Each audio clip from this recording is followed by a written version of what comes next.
महंगी शादियों का रिवाज माशरे में तेजी से फरोग पा रहा है।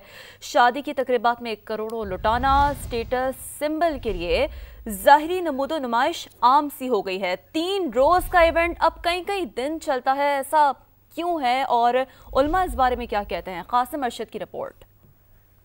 लड़का लड़की का ब्याह और खर्च बेपना, शादी की तकरीबात में करोड़ों लुटाना अमीर ज़ादों का शेवा, स्टेटस सिंबल के लिए ज़ाहिरी नमूदो नुमाइश आम हो गई। कहीं हेलीकॉप्टर से पैसे फेंके गए तो कहीं दर्जनों मोबाइल वार दिए गए। 2 बड़े खानदानों की शादी में भारी भरकम खर्चे का चर्चा सालों तक रहा। कई रोज तक मुहित शादी की तकरीबात की रवायत जोर पकड़ रही है। उलमाए कराम शादी में इसराफ से बचने और सुन्नत के मुताबिक सादगी से निकाह की तलकीन करते हैं। नबी करीम सल्लल्लाहु अलैहि वसल्लम की बेहतरीन तालीमात में हमारे सामने निकाह का अमल मस्जिद में सरअंजाम देने, जिसमें चंद अफराद जाकर निकाह के अमल को सरअंजाम दे दें, बेहतरीन तरीक़ाकार है।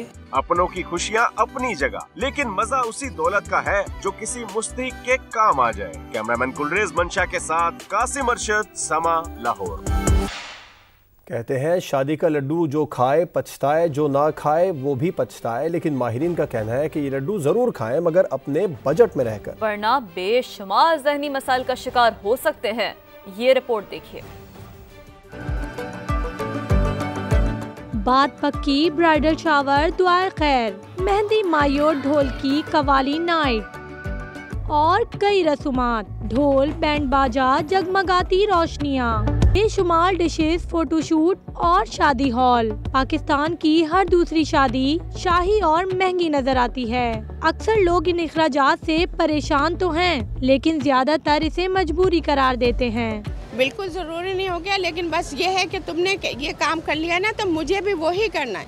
पर चाहे 10,000 का सूट लूँ, 50,000 का लूँ, लेकिन मुकाबला ये जो है ये बहुत बुराई हो गई, अच्छा ही नहीं है। जैसे मैं लड़की हूँ, फॉर एग्जांपल मैं बोलूँगी कि मेरी शादी हो तो अलग अलग फंक्शंस हों और अलग अलग मतलब इंजॉयमेंट हो, मेहंदी अलग हो, उसमें मेरी ड्रेसिंग अलग हो, मेरी फोटोग्राफी हो, तो मैं यही कहूँगी। मैं तो कहता हूँ कि बस घर जाए और लेकर आ जाए निकाह करके। लेकिन ये कि बस सोसाइटी को देख के चलना पड़ता है। सब सिचुएशन में हम लड़कों का बहुत नुकसान होता है। माहिर नफ्सियात का कहना है कि ये खर्चे तकरीब के बाद लोगों को ज़हनी मसाइल का शिकार कर देते हैं, इसलिए जरूरी है कि पैर उतने फैलाएं जितनी चादर हो। अपनी चीज़ों को ऑर्गेनाइज करें, आप अपने खर्चे को देखें और अपने जो है रिसोर्सेज को देखें कि आपके पास क्या रिसोर्सेज हैं और ख़र्च कितना है।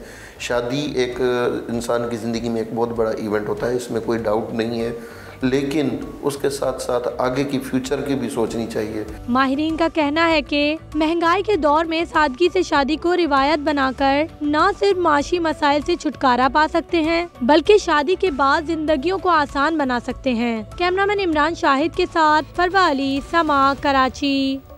मेजबानी की फील्ड से मुंसलिक आमिर जाहिदी ने कहा है कि लोग दौलत की नमूदो नुमाइश के लिए खाने से ज्यादा बजट सजावट पर लगाते हैं। आमिर जाहिदी ने बताया कि एक इवेंट ऐसा था जिसमें खाने पर 20 लाख रुपए जबकि सजावट पर 1 करोड़ रुपए से ज्यादा लगाए गए थे। शादियाँ भी हमने देखी हैं कि जिनका खाने का जो बजट है वो तकरीबन 20 से 22 लाख रुपए था, जो मुझे याद है, और उसका जो डेकोर का बजट था वो तकरीबन 1.25 करोड़ रुपए था। वो सबसे महंगी शादी कराई थी मैंने, कराची में कराई थी। उनका जो 1.5 करोड़ रुपया, 1.25 करोड़ रुपया तकरीबन डेकोर का था, और जो होटल को उसका बजट मिला था वो 26 लाख रुपए था। मुल्क भर में शादियों पर बेतहाशा पैसा खर्च करने के बरक्स सवात में सादगी से शादी कराने की तहरीक जोर पकड़ रही है। निकाह की तकरीब शादी हॉल के बजाय मस्जिद और बारात में दोनों खानदानों के सिर्फ 20 अफराद ही शिरकत कर सकते हैं। शहाबुद्दीन ने रिपोर्ट तैयार की है, आइए देखते हैं। सवात के छोटे से गांव से शुरू होने वाली इस्लाही तहरीक अब शहरी इलाकों तक पहुंच गई है। सवात में 1 साल के दौरान 4 बड़े जिरगे हुए, जिसका मकसद एक ही था कि शादी ब्याह पर फजूल खर्ची के बजाय सादगी अपनाई जाए, जहेज का निजाम खत्म कर दिया जाए। ये जिरगे अब तक कई तजावीज़ पेश कर चुके हैं। तजावीज़ के मुताबिक बारात में 20 लोगों से ज्यादा अफराद शरीक न हो, वलीमे या शादी में खाने की सिर्फ एक डिश हो और अपनी इस्तिताअत के मुताबिक हो। निकाह की तकरीब शादी हाल के बजाय मस्जिद में होगी और मुबारकबाद में मिठाई के बजाय खजूर और शरबत से तवाज़ो की जाएगी। वालिदैन की तरफ से बेटी को जहेज में 2 से 3 जोड़े दिए जाएं और शादी का जोड़ा सादा हो। फर्नीचर या दीगर सामान कम से कम हो और महर की रकम भी 7 तोले से कम हो। अगर कोई पाबंदी न करे तो इलाका मुअज़्ज़िज़ीन और उलमा जिरगा करके समझाएंगे। उलमाए किराम इस वजह से कोशिश कर रहे हैं कि ये जो गैर रस्मी गैर शरई रस्म और रिवाज है ताकि ये ख़त्म हो जाए। निकाह एक ऐसी चीज़ है कि आप बहुत सी गुनाहों से रोक सकते हैं ना उस खुद को।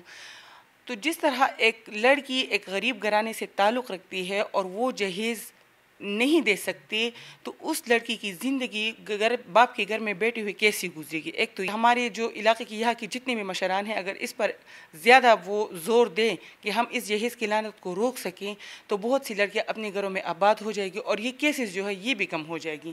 इन रसूमात से सवात के रिहायशी भी खुश हैं। आवाम को ये बताना चाहता हूँ कि जो निकाह सादगी से और सुन्नत तरीक़े से हो जाए वो अल्लाह ताला हमेशा कामयाब रखती है। मेरी बेटी की निकाह मस्जिद में हुआ था और रमज़ान की पहली रात थी। अहद भी करता हूँ कि इंशाअल्लाह मैं अपने बच्चों की शादियाँ सादगी के साथ हों, कम से कम अपने बेटों की निकाह तो लाजमी मस्जिद में करूँगा इंशाअल्लाह। जिरगे वालों को उम्मीद है कि ये तहरीक किसी न किसी दिन पूरे सवात में ज़रूर फैलेगी। कैमरामैन फरजंद अली के साथ सैयद शहाबुद्दीन, समा सवात।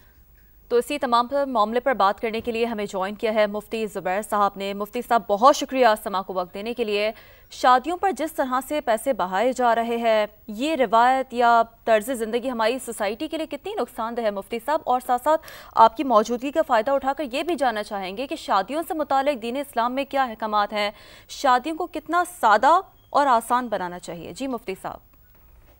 इस्लाम की बुनियादी तालीमात ये हैं कि इस सिलसिले में मियाना रवी से काम लेना चाहिए, कम अखराजात करने चाहिए। आप सल्लल्लाहु अलैहि वसल्लम ने वाज़ेह तौर पर इरशाद फरमाया, बरकत वाला निकाह वो होता है जिसमें अखराजात कम से कम हो, लिहाजा इसमें मियाना रवी और एतदाल से काम लेना चाहिए। निकाह के बारे में इस्लाम ने 3 बातें बतौर शर्त के मुकर्रर की हैं। इजाब व कबूल होना चाहिए दूल्हा दुल्हन की तरफ से, 2 गवाह होने चाहिए और महर मुकर्रर किया जाना चाहिए। बस ये 3 कंडीशन है, उसके बाद निकाह हो जाएगा। हमने निकाह के साथ खुद साख्ता जो रसूमात तैयार कर ली और उन रसूमात पर जिस तरह के हम अखराजात करते रहते हैं, याद रखना चाहिए ये कुरान और हदीस की तालीमात के बिल्कुल ख़िलाफ़ हैं। इस्लाम ने निकाह को बहुत आसान और बहुत ही सहूलत वाला अमल बनाया है। ये एक सुन्नत है। सच्ची बात यह है कि इस एक सुन्नत पर अमल करने के लिए हम बाज़ औक़ात हज़ार फ़र्ज़ों को तोड़ रहे होते हैं। जितनी रस्में हैं, मायूं के नाम से कोई रस्म है, लड़की के घर पर खाने की रस्म, इन तमाम रसूमात का इस्लाम और शरीयत से कोई ताल्लुक़ नहीं है। जैसा कि पहले अर्ज़ किया था कि इस्लाम ने तो निकाह को बहुत आसान बनाया है। हमने अपने हरकतों, अपने आमाल से और अपनी खुद साख्ता रसूमात के ज़रिए से इस आसान अमल को पुरमशक्क़त, दुश्वार और मुश्किल बना दिया है, और सिर्फ मुश्किल नहीं, मुश्किल तर बना दिया है। मजहबी नुक्ता नज़र तो हमारे सामने आया। इसी तमाम तर मामले पर नफ्सियात क्या कहती है, माहिर नफ्सियात डॉक्टर मुइज़ हमारे साथ मौजूद हैं, उनसे इस बारे में मज़ीद बात करेंगे। डॉक्टर साहब बहुत शुक्रिया समा को वक्त देने के लिए। आजकल शादी ब्याह दीगर तकरीबात में आम होता जा रहा है, बहुत ज़्यादा नमूद नुमाइश और आउट ऑफ बजट हो जाना। फिर उसके बाद में बहुत सारी अक्सरियत तो ऐसी भी है जो कर्जा ले लेती है और कर्जे की भी बड़ी भारी मकदार होती है, भारी। तो इस तमाम तर सूरत हाल में बाद में जो लोग नफ्सियात का शिकार हो जाते हैं उनके लिए क्या मशवरा देंगे आप? बिस्मिल्लाहिर्रहमानिर्रहीम। पहले तो मैं बात ये कर लूं कि पहले क्या होता है, फिर बात की बात में। हमारा ये जो सब कॉन्टिनेंट कह रहे हैं, इंडिया, पाकिस्तान, बांग्लादेश, इसमें एक वायरस है जो बरसों से चला आ रहा है और वायरस का नाम है लोग क्या कहेंगे। ये जितना नमूद नुमाइश की जाती है वो इस वजह से की जाती है कि लोगों में वाह वाह हो, एक शो ऑफ हो। किसी की शादी में इतने थे तो मेरी शादी में इतने होने चाहिए, जिसकी वजह से बेतहाशा पैसा खर्च किया जाता है। एक चीज मैं आपको बता दूं कि 2 चीजें बड़ी इंपॉर्टेंट होती है। एक आपका मजहब, जो भी जिस माशरे में रहते हैं उस माशरे का मजहब, और दूसरा वो माशरा। माशरे की ताकत इतनी ज्यादा होती है कि मजहब की ईमान जो है वो आपका कमजोर पड़ जाता है। अब बहुत सारी मजहबी बात, नबी करीम सल्लल्लाहु अलैहि वसल्लम की अहादीस, कुरान के अहकामात आप पीछे छोड़ देते हैं, क्योंकि आपका माशरा आपको ये कह रहा है कि फला की शादी में इतने लोग थे, फला की शादी में इतने लोग थे, तुम्हारी शादी में अगर लोग कम होंगे तो लोग क्या कहेंगे। इस वजह से ये तमाम चीजें हमारे सर पर पानी की तरह गुजर जाती है और हम इस पर कोई तवज्जो नहीं देते। अब इसके पीछे रीजन क्या है? देखिए, जिस शख्स के जात में उसके अंदर वो मुतमईन हो, उसे शो ऑफ करने की जरूरत नहीं। शो ऑफ वो करता है जो अंदर से कमजोर हो, जो दूसरे की अप्रूवल चाहता हो, दूसरे की रिकग्निशन चाहता हो, दूसरे की तवज्जो चाहता हो। ये तवज्जो का सारा खेल है। वरना अगर निकाह जाके मस्जिद में किया जाए और एक छोटी सी सिंपल सेरेमनी में दूल्हा दुल्हन को रुखसत कर दे, वलीमे में कम से कम लोग हैं, तो क्या वो शादी कामयाब नहीं होगी? बहुत कामयाब होगी, क्योंकि अल्लाह ताला की बरकत होगी उसमें। लेकिन ये इंसान की जात में जो कमी होती है, जिसकी वजह से वो महंगी से महंगी गाड़ी, आप देखें, हमारा मुल्क छोड़ दे, अंबानी के घर में शादी हुई थी, कितना पैसा खर्च किया था, बॉलीवुड के टॉप एक्ट्रेस को बुलाया गया था करोड़ों रुपए देकर, वहां पे भी शोशा है। तो हर जगह इंसान के पास या तो दौलत होती है तो वो शोशा करता है, या फिर उसे अपनी इज्जत का खतरा होता है कि लोग क्या कहेंगे, तो वो शोशा करता है। तो ये नासूर की तरह हमारे मुल्क में, हमारे माशरे में फैल चुका है। कई लोग उसके बाद तमाम उम्र कर्जा भरते रहते हैं। और ये भी मैं बता दूं कि अगर ये पैसा खर्च करने की बजाय यही पैसा दूल्हा दुल्हन को दे दिया जाए तो उनके मुस्तकबिल में काम आ सकता है। बाद में जो प्रॉब्लम होता है उसका, यही पैसा अगर दूल्हा दुल्हन को दे दिया जाए तो उनके मुस्तकबिल में भी काम आता है। और ये एक नासूर बनता जा रहा है जो हम इजाफी खर्चा करते हैं, दिखावा करते हैं। डॉक्टर मोईज साहब, बहुत शुक्रिया समा को वक्त देने के लिए।